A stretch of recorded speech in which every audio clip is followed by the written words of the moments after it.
오늘 이 주일 아침에 하나님께서 우리에게 주시는 말씀은 마가복음 14장 53절에서 65절까지의 말씀입니다. 우리 함께 한 목소리로 주의 말씀을 읽겠습니다.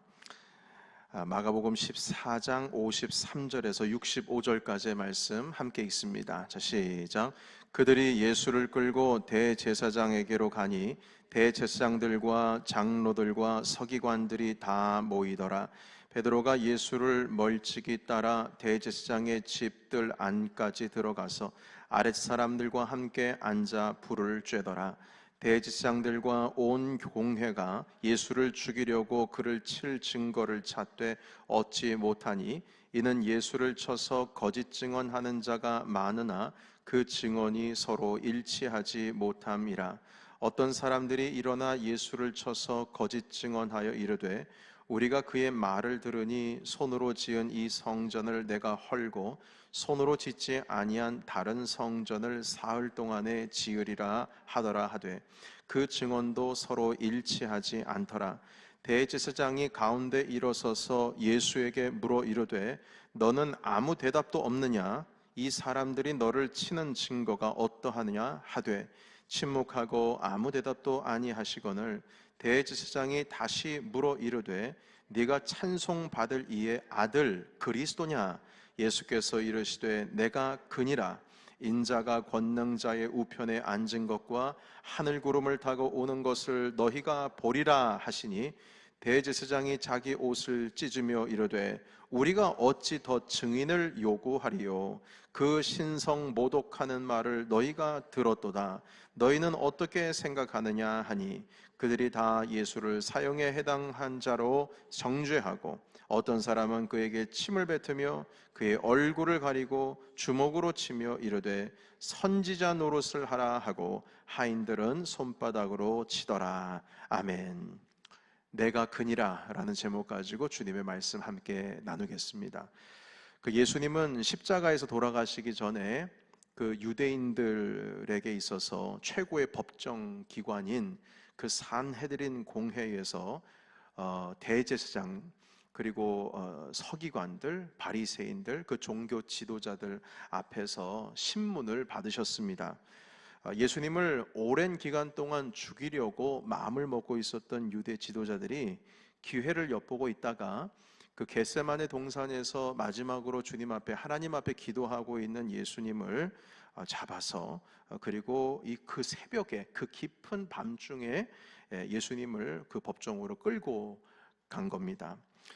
이들이 예수님을 죽이려 하려고 한 그 죄의 이름은 신성모독, 하나님을 모독했다, 이것이었습니다. 사람들은 다 알고 있거든요. 예수님이 나사렛 출신 바로 그 목수의 아들이라는 것을 다 알고 있습니다. 그런데 목수의 아들이라는 게 분명한데 어떻게 예수님이 자기 스스로 메시아다, 하나님의 아들 행세를 하고 다닐까? 아니 우리가 다 아는데 목수인데, 목수 아들인데 이것에 대해서 이 종교 지도자들이 납득이 안 되는 거죠. 그리고 바로 며칠 전에 일어난 일로 인해서 그 예수님을 물고 늘어졌습니다. 어떤 일이 일어났었냐면 예수님께서 예루살렘에 들어가시자마자 성전 안에 들어가셔서 장사하는 사람들, 하나님께 제물을 바치려고 양이고 소고 이렇게 사람들이 자기가 키우던 가축을 가지고 오면 그 성전 문 앞에서 제사장들이 안 된다고 다 거부하는 거예요. 왜 그러냐 하면 율법에 흠이 나 있는 양은 안 된다고 하지 않느냐. 근데 데리고 오는 가운데에 뭐 멀리서 오지 않아요. 옛날에 무슨 차가 있습니까? 뭐가 있습니까? 양을 이렇게 몰아가지고 오는데 그 양 한 마리 오다가 조금이라도 상처가 나거나 그러면은 다 그냥 어떻게 해서든지 찾아가지고 다 거부하는 거예요. 그리고 제사장들 그룹에서 지정해 놓은 가게가 있습니다. 소와 양을 파는 가게. 거기서 다 표 받고 양을, 그러니까 뭐 집에서 키우는 양 가지고 올 필요 없어요. 다 거기서 사서 구입한 걸 가지고 제물을 드리는 겁니다. 그래서 가난한 자들도 어쩔 수가 없어요. 그 큰 돈을 주고 그 양과 소를 사야만 했던 것입니다. 그래서 그 소양을 파는 장사치들 다 몰아내고, 그리고 물건을 사고 팔려면은 이 돈을 좀 교환해야 되지 않습니까? 그 환전상들의 모든 상을 뒤 엎어버리셨어요. 그러니까 소란을 피우신 거죠. 이제 그들의 눈으로 볼 때는요. 자, 그리고 이 주님께서 뭐라고 말씀하셨냐면, 성전 헐어라.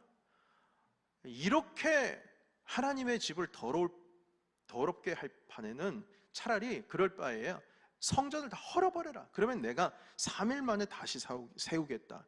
이렇게 말씀하셨거든요. 그런데 이 말씀에 시비를 건 거예요. 하나님의 성전을 무너뜨리려고 했다, 이겁니다. 무너뜨리려고 했다.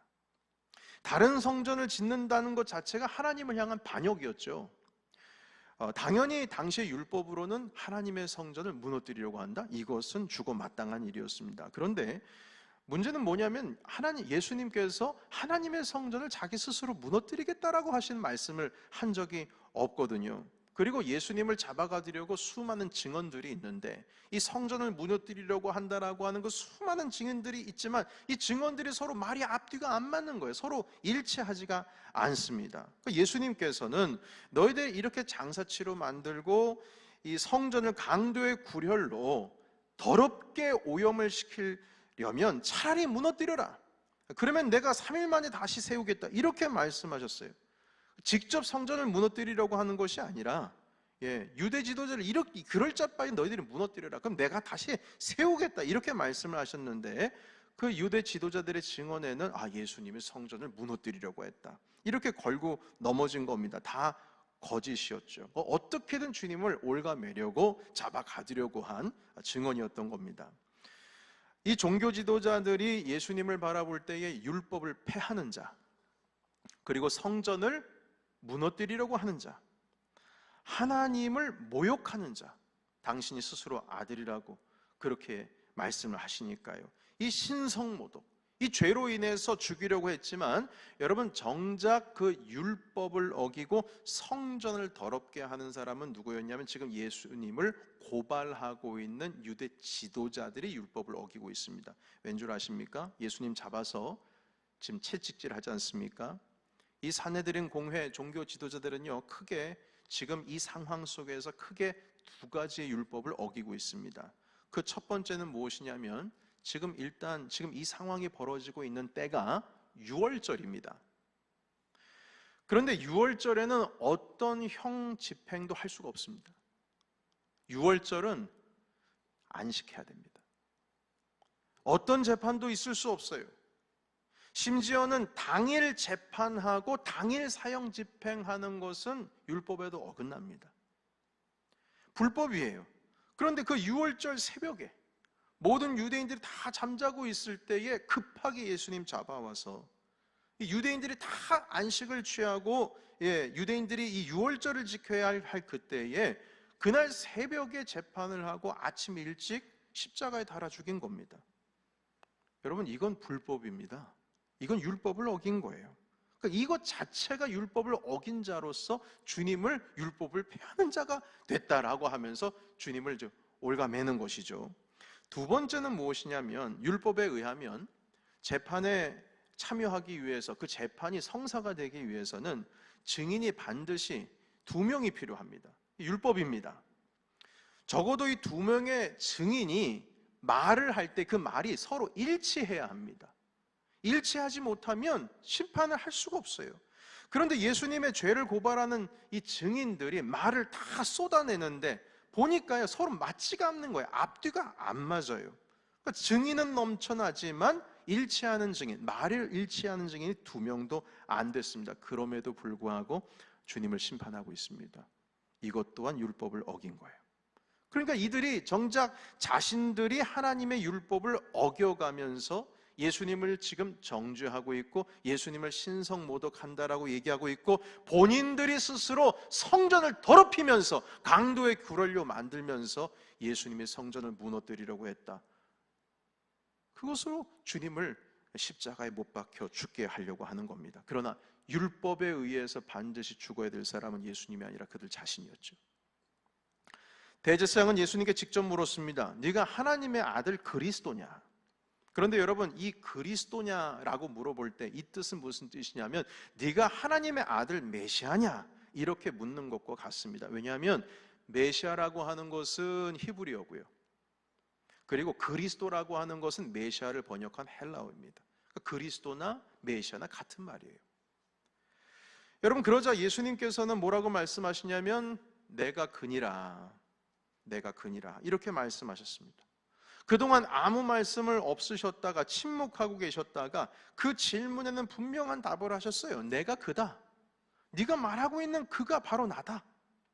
그리고 더 나아가서 이 마가복음 14장 62절 우리 잠깐 열어주시면 감사하겠습니다. 이 62절에 보면 한 말씀을 더 하셨는데 뭐라고 말씀하셨냐면 내가 그니라 말씀하시고 인자가 권능자의 우편에 앉은 것과 하늘구름을 타고 오는 것을 너희가 보리라 이렇게 말씀하셨어요. 자, 그런데 이 말씀을 듣자마자 이 대제사장이 정신이 나갈 정도로 크게 분노했습니다. 오라 통제라. 어느 정도 화가 나냐면 자기 옷을 막 찢어버렸어요. 이거 신성모독이다, 신성모독이다. 아니 도대체 예수님께서 무슨 말씀을 하셨길래 이렇게 대제사장이 화를 낼까? 뭐라고 말씀하시냐면 우리가 어찌 증인을 더 요구하리요? 그러니까 증인 필요 없다는 거예요. 예수님께서 지금 62절에 하신 이 말씀 하나만으로도 충분히 잡아서 십자가형으로 보낼 수 있다는 겁니다. 이거 어느 정도길래요?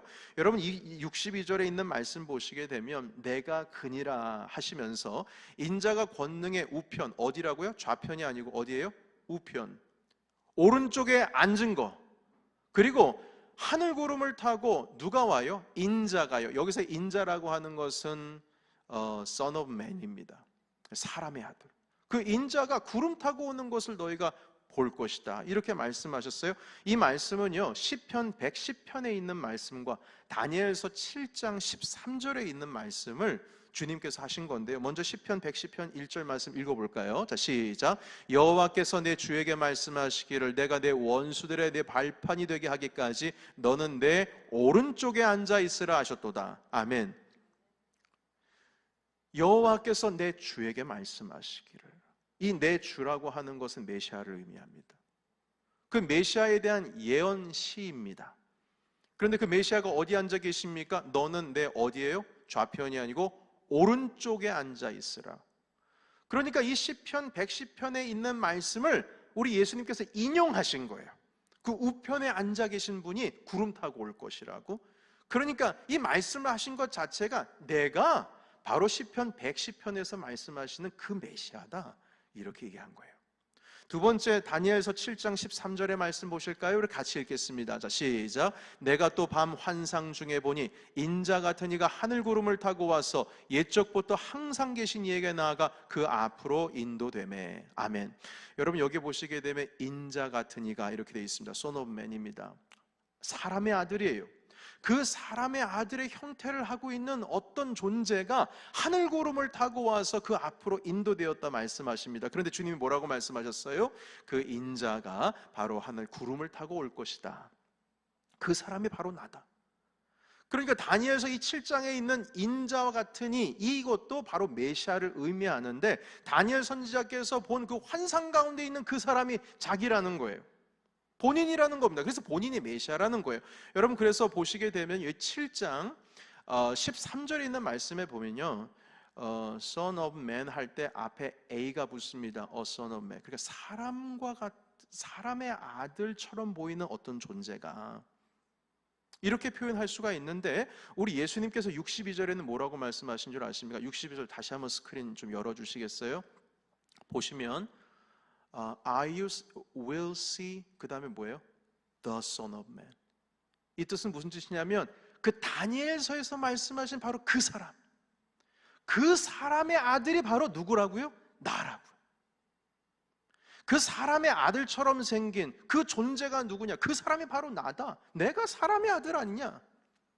내가 바로 그 메시아다. 주님 말씀하셨어요. 여러분 예수님은 평소에도 자기 자신을 가리켜서 인자가 이렇게 말씀하셨습니다. 사람의 아들이, 그 사람의 아들이. 그래서 여러분, 이 다니엘서 7장 13절의 메시아의 예언에 대한 말씀이나 시편 110편에 있는 말씀은 당시의 대제사장뿐만 아니라 대부분의 모든 이스라엘 사람이 다 알고 있어요. 이게 메시아를 위한 시다, 메시아가 오신다는 시다라고 하는 거, 메시아에 대한 환상을 다니엘이 본 것으로 다 이해를 하고 있습니다. 그런데 그 사람이 바로 예수라고 대제사장이 이 한마디 때문에 주님을 죽이려고 한 거예요. 이게 신성모독이다.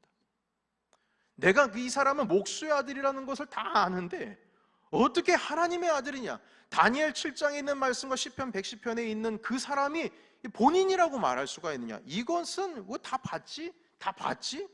사람들이 한 목소리로 사형에 처해야 마땅하다고, 그러니까 주님을 몰아갔죠. 여러분, 그런데 참 이상합니다. 그것은 무엇이냐면, 예수님께서 하나님의 아들이라는 증거는 지난 3년 동안에 엄청나게 많이 보여주셨어요. 과거 선지자들이 예언한 메시아가 할 수 있을 법한 기적들을 모든 유대인들에게, 한두 명에게 보여준 게 아니에요. 여러분, 유대인들에게 있어서 말이 성립이 되려면 증인이 몇 명 필요해야 돼요? 2명 이상이요. 그런데 한두 명이 본 게 아니에요. 손 마른 자 손 펴졌어요. 눈 못 보는 자, 안 못 보는 자 눈을 떴어요. 걷지 못하는 자가 일어났어요. 귀신 들린 자가 귀신이 나가버렸어요. 심지어는 죽은 나사로가 일어났어요. 여러분, 나사로가요, 어디에 살고 있었냐면 예루살렘에서 성 밖으로 나가서 30분 걸어가면 베단이라고 하는 곳이 있는데 그곳에 나사로가 살고 있었어요. 그럼 여러분, 이 교회에서 30분 걸어간다고 생각해 보여요. 여러분, 아무리 빨리 걸어도요 10분 정도 걸립니다. 어디까지냐면 벨블러바드까지. 그리고 저기 클리브 익스프레스 웨이인가?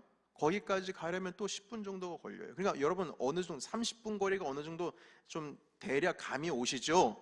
그 지역에 베단이라고 하는 곳이 있었는데 거기에 나사로가 죽었는데 살아났다, 소문이 다 퍼졌습니다. 예루살렘에도 다 퍼졌어요. 그래서 심지어는 종교 지도자들이 그걸 확인하기 위해서 그 베단이라고 하는 곳을 갔고 확인했어요. 죽었던 사람이 살아있는 것을 확인했어요. 여러분, 주님께서 병든 자 고치고 귀신 들린 자 낫게 하고 앉은 자 일으켜 세우고 죽은 자 살린 것은요 한두 명이 아니에요. 한두 명이 아니에요. 그런데 놀랍지요? 그 놀라운 주님의 말씀과 복음의 말씀과 그 기적들을 다 체험하고 보면서도 주님을 믿는 사람이 있는가 하면 오늘의 이 대제사장들과 종교 지도자들처럼 주님을 올가매고 심지어는 죽이려고 하는 것까지 나갑니다. 희한합니다. 똑같은 거 봤어요. 똑같은 거 경험했어요. 그런데 자기 눈앞에 지금 대제사장 눈앞에 예수님이 계시잖아요. 다른 사람도 아니고 주님이 계시잖아요. 만약 여러분 예수 그리스도께서 내 눈앞에 계시다면 저는 뭐 믿고 안 믿고를 떠나가지고 넙죽 엎드리고 주님을 나의 구주로 고백하는 게 뭐예요? 주님을 한껏 마음껏 평생을 찬양하겠어요. 그런데 대제사장 앞에 지금 주님이 서 계신데도 불구하고 그 제사장을 위해서 죽어 살아나셔서 구원해 주시고 모든 죄 가운데 사망 가운데서 부활하셔서 그 죄를 씻겨 주실 이 만군의 주 여호와 하나님의 아들 독생하신 예수 그리스도를 받아들이지를 못하는 거예요. 눈앞에 있는데. 사랑하는 성도 여러분, 아무리 많은 증표를 보여줘도요 보지 못하면 믿지 못하는 겁니다. 예수님이 뭐라고 말씀하시냐면 내가 너에게 증거, 뭘 더 많은 사인을 보여주냐? 내가 너희들에게 이제 사인 보여줄 게 없다. 이만큼 보여줬으면 됐지. 내가 이제 보여줄 사인 하나 남았는데 그건 요나의 표적밖에 없다 이러셨어요. 요나의 표적이 뭡니까? 요나가 물고기 뱃속에 3일 동안 있다가 살아났어요. 다시 말해서 주님께서 십자가에서 돌아가시고 무덤 가운데 3일 있다가 살아나실 것에 대해서 말씀하신 거예요. 그 표적 외에는 없다. 그러니까 여러분, 부활하신 우리 주님에 대한 믿음이 있으면요 그 표적을 우리 가슴에 새기면 더 이상 다 끝난 겁니다. 더 이상 뭘 보여줄 게 없어요. 그런데 이 똑같은 기적을 보고, 여러분 심지어는 사마리아 수가성 여인 아시죠? 그 수가성 여인이 예수님께서 기적 행하는 거 봤습니까? 아니요, 안 봤어요. 그런데 그 수가성 여인이 예수님께서 네가 말하는 그 사람이 나다, 이 말씀하니까 눈이 떠져요. 기적 하나 보지도 않았는데 예수님, 그 메시아가 바로 당신이십니까? 놀라서 온 동네방네 두들기면서 내가 메시아를 만났다, 메시아를 만났다 하면서 사람들 다 끌어모으지 않습니까? 삭개오는 어떻습니까? 삭개오도 자기 눈앞에서 예수님께서 기적 행하는 거 보지 못했어요. 그런데 주님께서 당신 집에 머문다라고 하니까 너무 기분이 좋아서, 주님, 제가요 가지고 있는 거 다 이렇게 훔친 거 있고 사람들에게 잘못된 방법으로 얻은 거 있으면 다 4배나 받겠다고, 지금 다 팔아서 나눠주겠다라고 주님께서 그렇게까지 주님께 말씀을 하셨다는 겁니다. 여러분, 기적 보지도 않는 판에 이렇게 믿음이 있는데 대제사장은 확인하고 보기도 하고 심지어 주님 눈앞에 있는데도 받아들이지를 못해요. 왜 예수님을 보지 못했을까요? 왜 예수님을 보지 못했을까요? 그것은 그들 마음속에 아집과 고집으로 꽉 차 있어서 그들의 눈이 가려워졌기 때문입니다. 다른 사람들을 다 보는데 그들은 예수님을 하나님의 아들로 볼 수가 없어요. 여러분, 그런 말이 있죠. 돼지 같은 사람 눈은 돼지 같은 생각을 하는 사람 눈은 돼지만 보인다고. 자기가 믿고 싶은 것, 자기가 보고 싶은 것만 보는 거예요. 자기의 관점으로 보는 거예요. 다 그렇게 보는 거예요. 세상을요. 세상을 다 그렇게 봐요. 여러분, 저도 목회하면서 또한 한국에 있을 때도 얘기를 하다 보면 참 희한한 경험 많이 해요. 그게 뭐냐면요, 제가 A라고 하는 걸 얘기를 해요. 들으신 분은 A-로 듣더라고요. 그래서 군대에서도 복명복창이라는 게 있습니다. 자기 한 말을 그대로 알아들어서 상관자가 명령을 내리면 그 명령받은 것을 그대로 행하기 위해서 똑같은 말을 반복합니다. 그래야지 확인이 되는 거예요, 서로가. 그래서 제가 확인을 합니다. A에 대해서 확인을 하는데 A-로 듣고 있어요. 제가 그걸 발견했어요. 그래서 그게 아니라 A라고, A. 나는 지금 내가 얘기하고 싶은 건 A야. 그런데 끝까지 A-로 듣더라고요. 제가 1이라고 하는 걸 얘기하면 2로 들어요. 어떤 사람은 3으로 들어요. 주님께서는 내가 그니라, 나는 그니라, 바로 네가 생각하는 그 사람, 지금까지 시편 110편과 그리고 다니엘서 7장에 있는 그 말씀 가운데 있는 사람이 나다. 아무리 말씀을 하려고 해도 너는 목수야. 주님께서 우리 안에 살아계셔서 역사하시고 오늘도 내가 있다, 내 사랑하는 아들아, 내 사랑하는 딸아, 내가 있다, 내가 너희와 영원히 함께 하겠다라고 약속하지 않았느냐? 내가 임마누엘 하나님이라고 하지 않았느냐? 내가 마지막 때에는 보혜사 성령을 너에게 보내주겠다고 약속하지 않았느냐? 성령께서 이미 우리 가운데 오시지 않았느냐? 믿음으로 고백한 자에게 성령을 주신다고 약속하지 않았느냐? 아무리 얘기한들 그거는 그 사람의 일이고 그건 당신의 말이고, 아무리 보여준다고 한들 이 말씀이, 주님의 말씀이 이곳에 있고 이것이 오늘도 우리의 말씀 삶 가운데 선포가 되어짐에도 불구하고 나는 아닌데요, 주님이 저 사랑하지 않는 것 같아요. 주님이 나와 함께하고 있지 않는 것 같아요. 주님께서 끌고 가신다고, 영원히 함께 하시겠다고 약속하셨는데 그걸 믿지를 못하는 거예요.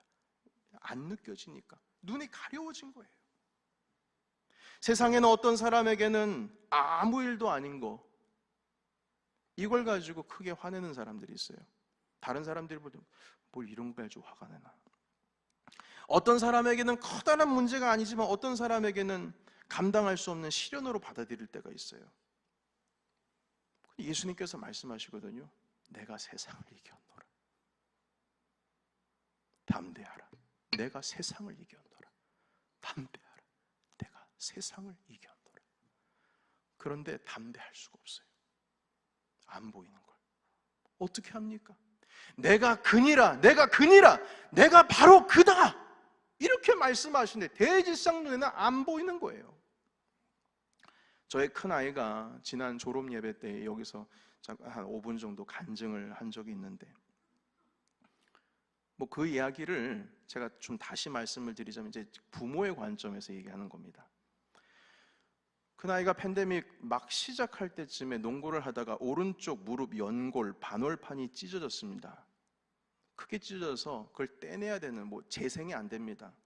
그래서 떼내야 한답니다. 혈관이 없어서, 모세혈관이 없어서 재생이 안 된다고. 그래서 그냥 떼내야 된대요. 그래서 수술해서 그 찢어진 곳을 다 도려냈습니다. 그런데 팬데믹으로 인해서 재활 치료를 못했어요. 집안에서만 거의 한 6개월 이상을 목발 짚고 다니면서 갇혀 지냈습니다. 그렇게 힘든 시간을 보냈죠. 그런데 팬데믹이 끝날 쯤에는 이번에 왼쪽 무릎에 그 연골 반월판이 또 찢어졌어요. 이번에 왼쪽이에요. 집 구석에 처박혀 있었던 목발을 다시 짊어지고 다시 이걸 사용해야 했습니다. 그리고 수개월을 또 이번에 좀 감사하게도 재활 치료를 했어요. 지금도 왼쪽이 조금 부드럽지가 않습니다. 그래서 전력 질주를 할 수가 없어요. 제 아내와 저는 마음이 너무 아팠어요. 여러분 아직 20살도 안 됐거든요. 그런데 지금 이제 40이 넘어가지고 이제 50세 다 되고 있는 저도 한 번도 반월판 찢어진 적도 없고 무릎 때문에 목발 짚고 다녀본 적이 없는, 심지어는 퇴행성 관절염도 겪어보지 못한 저도 무릎 치료 평생 한 번도 받지 못했는데 제 아들은 양쪽 무릎을 다 치료받았어요. 얼마나 마음이 어렵겠어요, 부모로서.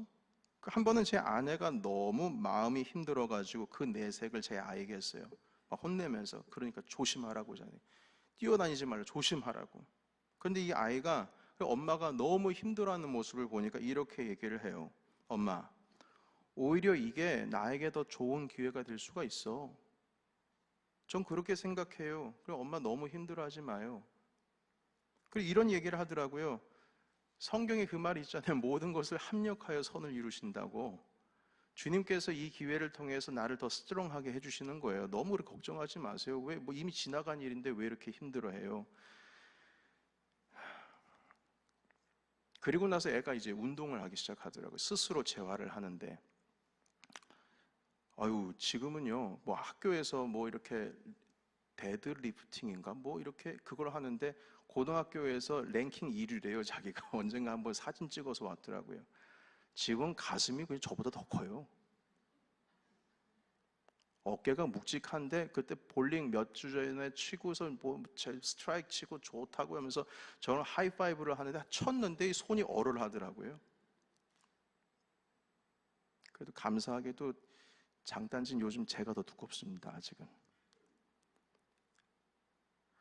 근데 이 아이 마음속에 하나님에 대한 소망이 있는 거예요. 로마서 8장 28절, 우리가 알거니와 하나님을 사랑하는 자 곧 그의 뜻대로 부르심을 받은 자들에게는 모든 것이 합력하여 선을 이루느니라. 그러니까 이 말씀 붙들고 내가 그니라, 그 말씀을 받아들인 거예요. 모든 것이 합력하여서 선을 이루시고 주님은 나한테 선한 것을 주시고자 하시는데 엄마 걱정할 필요 없어요. 이게 더 나를 강하게 만들어요. 하나님께 소망을 두게 됩니다. 아무리 힘들어도 양쪽 두 반월판 연골이 찢어져 가지고 떼내고 재활치료를 적어도 1년 이상 받았는데 양쪽 다 해서, 그럼에도 불구하고 주님이 나를 강하게 하신다. 평안과 희망을 그 안에서 찾는 겁니다. 여러분, 우리가 예수님을 믿으면서도 내 안에 수없이 많은 혼란이 있고 평안이 사라져가고 없는 것은 지금까지 내가 가지고 왔던, 생각해왔던 고집과 삐쭉빼쭉하게 모가 난 그 마음들이 가득하기 때문에 주님을 보면서도 주님께서는 영원히 나와 함께 하신다고 아무리 말씀하셔도 주님을 보지를 못하는 겁니다. 내가 내 안에 너무나 많으면 우리 주님이 들어오실 공간이 없어요. 쉬지를 못하십니다. 예수 그리스도께서 우리를 위하여 십자가에 돌아가셔도 내가 이만큼 너희를 사랑한다, 당신의 독생하신 아들을 십자가에 내어주심으로 인해서 당신이 우리를 향한 사랑을 확증하셨느니라 말씀하셔도 귓가에 들리지가 않아요. 주님은 여전히 나를 싫어하시는 것 같아. 주님께서는 우리에게 베풀어 주신 은혜가 그렇게 많은데 우리는 여전히 불평할 것들 생각하게 됩니다. 내 안에 예수 그리스도의 은혜가 가득 차 있는 것이 아니라 내 안에 버려져야 할 모가 나 있는 그 굳어진 돌덩이들이 너무나 많아서 주님의 말씀의 씨앗이 내 안에 심겨지지가 않아요. 싹을 트지를 못하는 겁니다.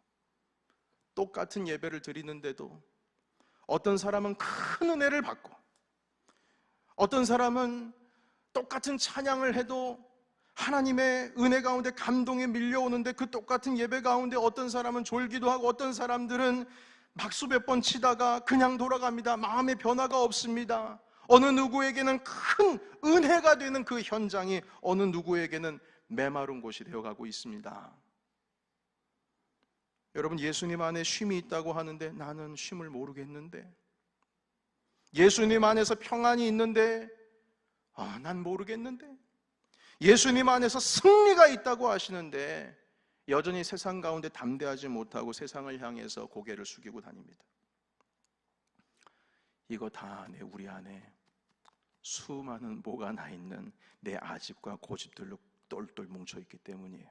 내가 그니라 말씀하셔도 제사장의 눈에 보이지가 않습니다. 가시나무라는 노래를 만든 하덕규라는 가수가 있습니다. 시인과 촌장. 아시는 분은 잘 아시죠? 이분이 2006년도에 미국에서 신학 공부를 마치시고 목사님이 되셨어요. 제 아내가 이 하덕규 이분의 집사님 시절 이분의 아들을 가르친 적이 있습니다. 그런데 이 하덕규 목사님은 목사가 되셨어요. 신학 공부를 하시고 미국에서요. 그런데 맨 처음에 예수님을 믿기 시작했을 때 한 3년 정도 되었을 때 자기 스스로의 속을 훤히 이제 들여다 보인다는 거예요. 이제 인터뷰 가운데 그런 말씀하셨어요. 그런데 이 속 안에, 자기 속 안에 수없이 많은 가시들이 막 돋아나 있다는 거예요. 가시들이. 그러니까 예수님을 믿는다고 하면서 3년 됐는데 그 가시들이 보이는데 이 가시 때문에 예수 그리스도를 믿는 믿음 안에서 오는 풍성함이 없어요. 이 가시 때문에. 주님을 믿는데 풍성함이 없어요. 늘 자기 마음에는 사막과 같고 메마른 뿐이었다고 그렇게 얘기를 합니다. 그 가시 때문에 예수님을 믿어도, 예수님을 마음에 모셔도 주님 안에서 안식이 안 되는 겁니다. 안 돼요. 그 가시 때문에. 그런데 바로 그때 이분이 이제 특별한 경험을 하게 되는데, 예수님께서 자기 자신의 그 가시 같은 마음을 이제 드러내셨다는 거예요. 그리고 이렇게 그 인터뷰에서 말합니다. 예수님이요, 제 안에 오셔서요, 가시나무와 같은 저를 버리지를 않으시고, 그 저의 수없이 많은 가시에 예수님이 다 찔리시면서 그 가시를 뽑아주시고 저를 끝까지 끌어안아 주셨어요. 그리고 나서 계속 이제 보게 되는데요. 그 가시나무 덩굴 속에서 이 자기라고 하는 이 마음속의 가시덩굴 속에서 우리를 끌어안으시니까 예수님이 피를 흘리시는 거예요. 그 가시 때문에. 근데 그 피를 흘리시면서도 끝까지 예수 그리스도께서 나를 놓지 않고 끌어안으시는, 그리고 그 가시에 찔리면서도 가시를 다 하나씩 뽑아주시는 그런 경험을 했다는 겁니다. 그렇게 말씀하세요. 내 가시 찔리면서까지 가시를 뽑아주시고 저를 끝까지 품어주셨어요. 그리고 그때의 그 느낌, 그 생각, 그 피 흘리고 계시는 예수님의 모습이 떠올라서 그 마음과 느낌을 가지고 곡을 쓰시게 되었는데, 그것이 우리가 잘 알고 있는 가시나무라고 하는 곡입니다. 그러니까 이 가시나무라는 곡이 그냥 우리가 잘 알고 있는 그냥 가요 정도로 끝난 게 아니고요. 이게 신앙 고백이에요. 그분의 신앙 고백이에요. 그 가사가 이렇게 됩니다. 내 속엔 내가 너무도 많아 당신의 쉴 곳이 없네. 예수님이 쉴 곳이 없어요. 그 주님을 믿긴 믿는데 풍성함이 없죠. 내 속엔 내가 이길 수 없는 슬픔, 내가 이기지를 못해요. 부성한 가시나무 숲 같네. 이렇게 말하고 있습니다. 이것을 영어로도 번역된 거가 있더라고요. 그래서 여러분 한번 보시면서 제가 이 노래를 한번 불러보려고 해요. 이 노래에 있는 이 가시나무가 우리 마음속에 있는 내 마음이 될 수도 있을 것 같아요. 그래서 주님이 내가 그니라 해도 보지를 못하는 거죠. 그래서 그 마음 우리 다시 한번 좀 돌이켜 보면서 우리 안에 있는 가시가 뭔지를 생각해 보시면서 이 노래, 이 하덕규 목사님의 고백에 우리 함께 했으면 좋겠습니다.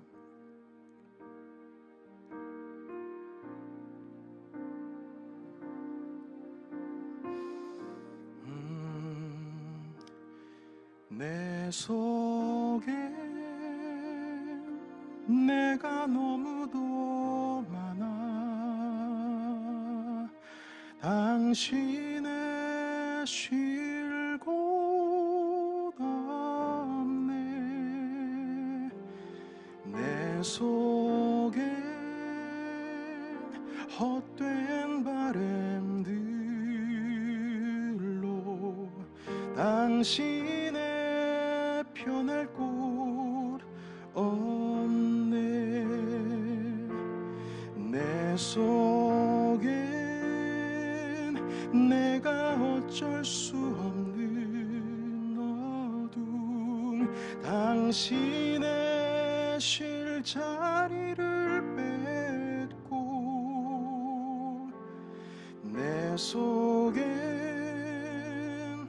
내가 이길 수 없는 슬픈 무성한 가시나무 숲 같네 바람만 불면 그 메마른 가지 서로 부대끼며 울어대고 내 쉴 곳을 찾아 지쳐 날아온 어린 새들도 가시에 찔려 날아가고 바람만 불면 외롭고 또 괴로워 슬픈 노래를 부르던 날이 많았는데 내 속에 내가 너무도 많아서 당신의 쉴 곳 없네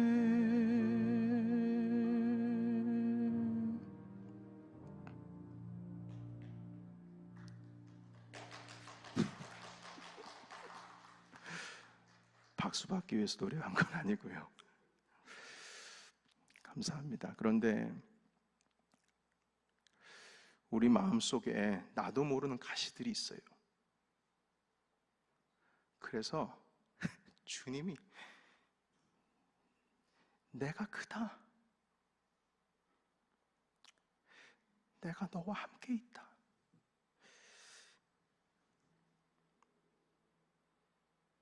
이렇게 말씀하시는데 안 들려요. 그게 안 들려.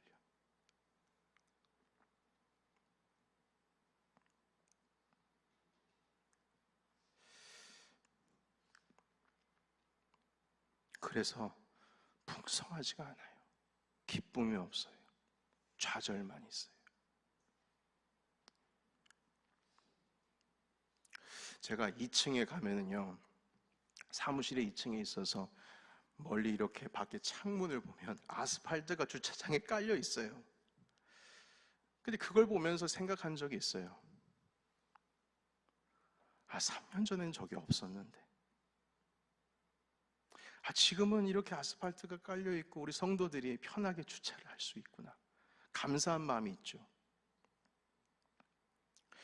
한 3, 4년 전에는 저기 컨테이너 박스에서 아직 다 짓지를 못한 이 교회를 보면서 내가 언제요 저 안에 들어가서 사무실에 들어가서 책을 볼 수 있을까 이런 생각 한 번 한 적이 있어요. 근데 그때가 왔거든요. 마음껏 책 보고 있거든요.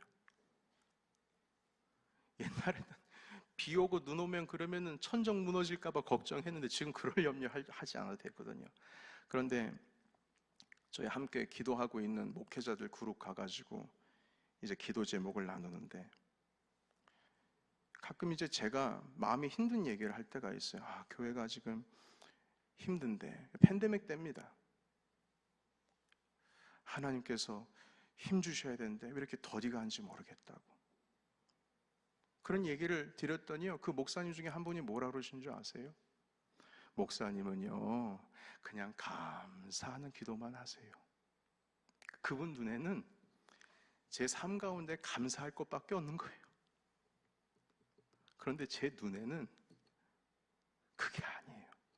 여전히 해야 할 것이 있고 여전히 넘어갈 것이 보이니까 제 마음 가운데는 풍성한 주님의 은혜와 사랑을 누리지 못하고 있었던 것이죠. 제가 그 말씀을 듣고 정신이 번쩍 들었어요. 그렇지, 감사해야지. 감사해야지. 내가 적어도 3년 전, 4년 전에는 그러지 않았는데, 우리 함께 예배하고 있는 이 공간 가운데서 우리 성도들과 함께 마음껏 주님을 찬양할 수 있고, 과거에는 저 흙먼지 날리고 있었던 곳 가운데에 이제 아스팔트가 깔리고 그땐 상상하지도 못한 일들이 일어나고 있는데 왜 지금 내가 여전히 지금 이 풍성한 삶을 누리지를 못하고 있을까? 그 생각했거든요. 제 안에 아직 풀리지 않는 가시가 있나 봐요. 여러분, 예수님을 마주한 그 대제사장의 마음에는 가시나무숲 같았어요. 눈앞에 우리를 구원하실 구주 예수님을 마주하고 있음에도 불구하고 내가 그니라 해도 들리지가 않아요. 그리고 아무런 죄가 없는 자를 죄 있는 자로 만들어버렸어요. 어떤 사람들은 주님을 만나고 삶의 변화가 있지만 대제사장은 삶의 변화는커녕 가시나무같이 메마른 사막과 같은 마음으로 말라버렸습니다. 여러분, 우리는 우리 자신 안에 있는 그 가시를 다 예수님의 보혈로 녹여야 될 줄로 믿습니다. 그래야 주님의 은혜가 진짜 나에게 은혜가 돼요. 내게 베풀어 주신 그 예수 그리스도의 사랑이 우리 안에 있는 가시가 다 녹을 때에 정말 우리를 사랑하시는 주님의 사랑을 누릴 수가 있는 거예요. 하나님의 말씀이 내 삶 가운데서 역사하시는 주님의 말씀으로 받아들일 수 있는 거예요. 오늘도 수없이 우리의 삶 속에서는 많은 가시들이 돋아나고 있습니다. 이 돋아난 가시 때문에 예수님을 믿는다고 해도, 주님께서 함께 하신다고 해도 주님이 우리 눈앞에 보이는 것이 아니라 모든 우리 삶 가운데서 원망과 문제들이 우리 눈안에 보입니다. 이거 다 우리 안에서 벗겨지지 않고 녹아지지 않은 가시 때문입니다. 예수님께서 말씀하셨어요. 내가 그니라. 내가 그니라. 내가 너와 함께 있다. 그러면 평안이 내게 있다. 내 안에서 쉬어라. 사랑하는 성도 여러분, 가시 돋친 우리 마음 가운데 우리 주님이 끌어안고 계십니다. 그 주님의 보혈 앞에 함께 나아가셔서 하나님의 은혜를 누리시며 주님께서 베푸시겠다 하셨던 그 주님의 은혜 말씀 가운데 내가 그니라 말씀하실 때 내 주님이 품어 안으시는 그 가슴 가운데, 그 품 가운데에 평안한 안식을 누리시기를 예수의 이름으로 축원합니다. 아멘. 기도하겠습니다. 우리 함께 기도하실 때 하나님, 내 속에 있는 많은 가시들을 다 뽑아주세요. 주님 보혈의 피로 다 녹여주세요. 주님, 우리 안에 내가 그니라 아무리 말씀하셔도 내 안에 원망과 불만이 가득했던 그 가시들 다 녹여주시고 주 안에서 다시금 생명 찾게 해주세요. 생명 찾게 해주세요. 우리 다 같이 기도하며 주님 앞에 변화의 심령으로 하나님께 나아가기를 원합니다. 기도하겠습니다. 살아계신 하나님 아버지, 오늘 우리의 삶 가운데에 여전히 우리의 눈을 앞을 가리는 많은 하나님 안개와 같은 것들을 다 걷어가 주시고 하나님 그 수없이 돋아난 가시들을 주 예수의 보혈로 다 녹여주시고 하나님 오늘도 원망과 시비거리들만 내 눈앞에 보이는 것 다 녹여주셔서 하나님 내가 그니라, 내가 너희를 사랑하는 내 아들이다, 내 딸이다 말씀하시는 주님 앞에 하나님 나아갈 수 있도록 인도하여 주시옵소서.